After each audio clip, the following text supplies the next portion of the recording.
हैं मोलरता। मोलरता में दिखाया गया है 1 लीटर बिलियन में घुले मोलों की संख्या को बिलियन की मोलरता कहते हैं। इसे कैपिटल एम से प्रदर्शित करते हैं। तो कैपिटल एम बराबर यहाँ पर हो जाएगा कैपिटल एम बराबर बिले के मोल अपान बिलियन का आयतन लीटर में। चूँकि मोल बराबर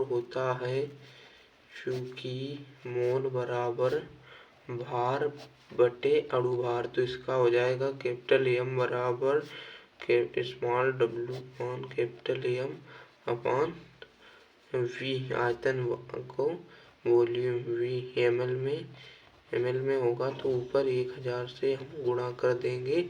ये इसका प्रॉपर सूत्र हो जाएगा। आई होप आप लोगों को ये अच्छे से समझ में आ गई होगी मोलरता की परिभाषा। इसी प्रकार से मोललता की परिभाषा देख लेते हैं। तो मोललता की परिभाषा में क्या है, 1 किलोग्राम विलायक में घुले मोलों की संख्या को मोललता कहते हैं। इसे स्मॉल एम से दर्शाते हैं। मतलब इसमें किलोग्राम है, उसमें लीटर दिया है। तो इसका सूत्र भी देख लेते हैं। फार्मूला 1 किलोग्राम विलायक में घुले मोलों की संख्या को मोलरता कहते हैं। तो इसे स्मॉल एम बराबर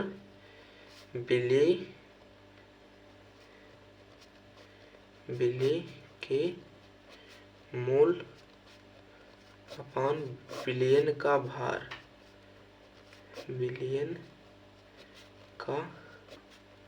भार हो जाएगा। यहाँ पर बिलियन कहा, चूंकि ये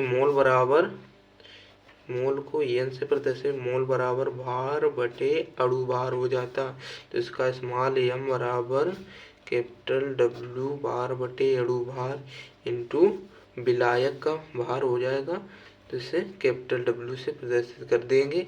और चूंकि ये ग्राम में होगा तो ऊपर 1000 से गुणा कर देंगे। ये मोललता का सूत्र हो जाता है।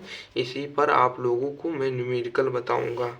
और इसके बाद में अगली परिभाषा देख लेते हैं, मोल प्रभाज। ये आप लोगों की मोस्ट इम्पोर्टेंट परिभाषा है, जो आप लोगों के बोर्ड एग्जाम 2025 की दृष्टि से बहुत ही इम्पोर्टेंट है। तो इसको देख लेते हैं। इसमें क्या है लिखा है, किसी बिलियन में उपस्थित विलेय या विलायक के मोलों की संख्या तथा कुल मोलों की संख्या के अनुपात को मोल प्रभाज कहते हैं। इसे यक्स या चाई से प्रदर्शित करते हैं।